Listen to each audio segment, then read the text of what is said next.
Parkit, the king of Parakeet. Nongro Aceh Darussalam is a rich, fertile and prosperous province in Indonesia. As far as the eye can see, the expanse of wilderness stretches green like a tapestry. In the middle of the wilderness live various types of animals such as orangutans, pangolins, egrets, white egrets, sea doves, king prawns, and including parakeets.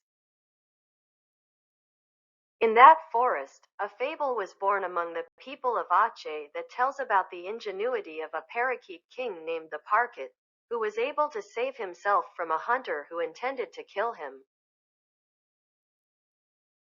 It is said that in the middle of the wilderness, there lives a flock of parakeets that live peacefully and prosperously. Every day they sing cheerfully with melodious voices and help each other find food. The flock of birds is led by a parakeet king named the Parkit. However, in the middle of the happy atmosphere, their peace is disturbed by the arrival of a hunter. Apparently, he intended to catch and sell the parakeet. Slowly but surely, the hunter walked towards the flock of parakeets, then put glue around their nests. I will get rich by selling you guys, muttered the hunter after finishing installing many adhesives. The hunter smiled and continued imagining the money he would get. The hunter's whisper was heard by a flock of parakeets until they became frightened. They chirped to remind each other. Be careful, the hunter has put glue around our nest. Don't be fooled, we'd better not fly anywhere yet, exclaimed a parakeet. Yes, that's right, we really have to be careful, said the other parakeet. However, because they had to find food, the parakeets came out of their nests. As a result, what the parakeets were afraid of happened. Disaster is inevitable. The parakeets are stuck to the hunter's glue. They struggled to free themselves from the adhesive, but their efforts were in vain. The flock of parakeets became panicked and confused, except for Parkit, the king of parakeets. Seeing his people confused, King Parakeet said, "Calm down, my people. This is the adhesive that the hunter attaches. It means he wants to capture us alive. So, if we die, the hunter will not take us. Tomorrow, when the hunter comes, we just pretend to be dead." Echoed the explanation of the Parakeet King. His people were silent. For a moment, the atmosphere became silent. In the middle of the silence, pretending to die? For what? One parakeet asked, making the other parakeets turn to him. The parakeet smiled at the question. Tomorrow, after the hunter released us from the adhesive he attached, he will examine us one by one. When he sees that we are dead, then he will leave us here. Wait until my 100th count so we can fly together. All the birds were stunned to hear the parakeet's explanation.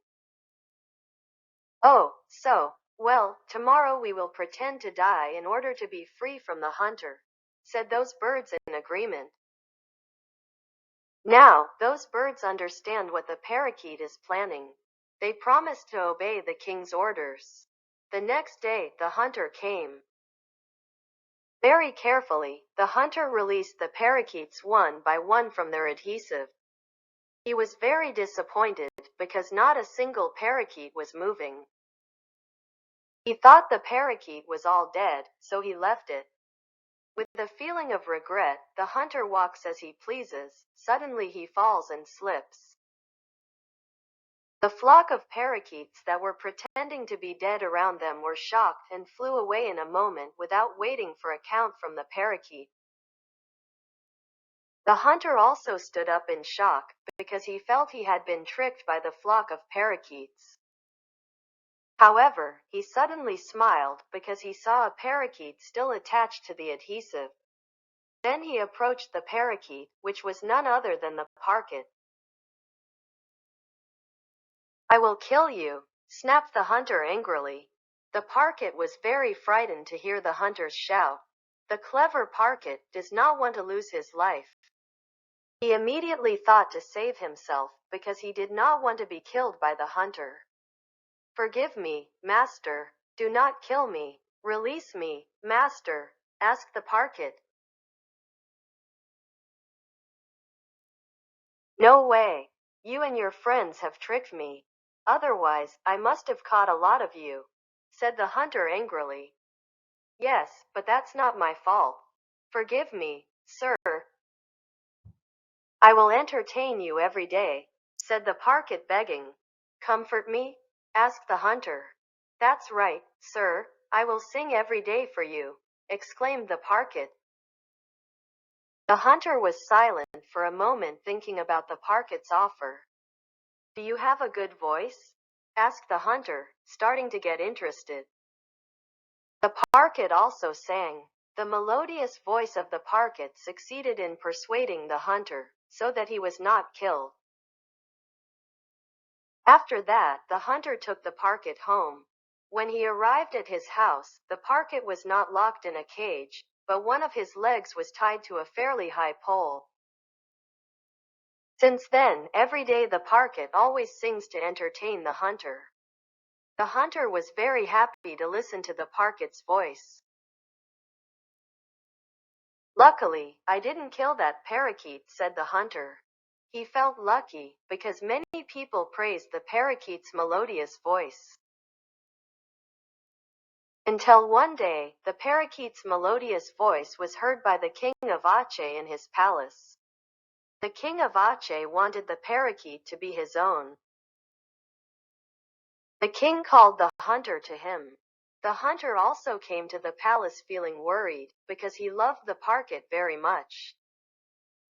When he was in front of the king of Aceh, he was not ready to give his parakeet to the king.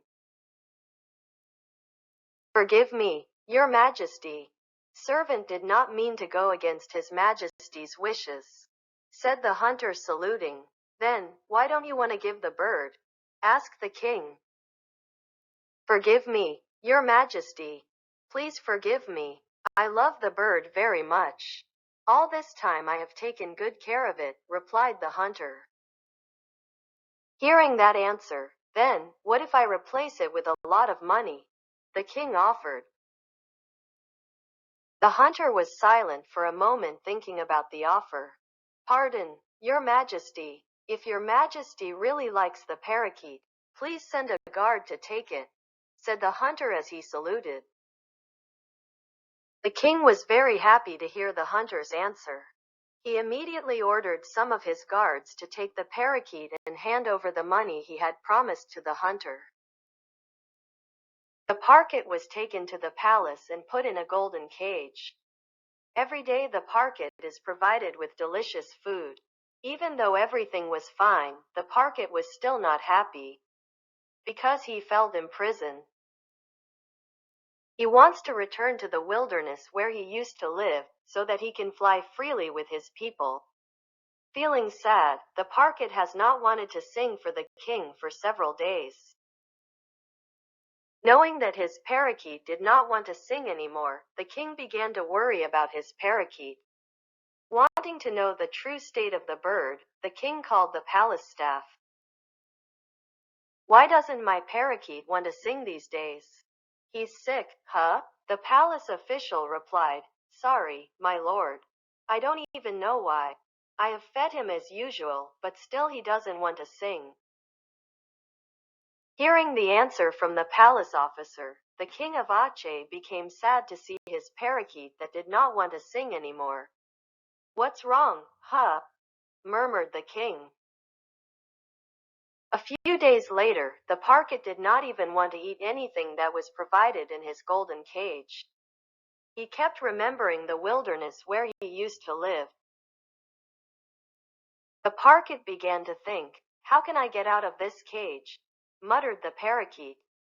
Before long, he found sense. "Ah, I have to pretend to die again."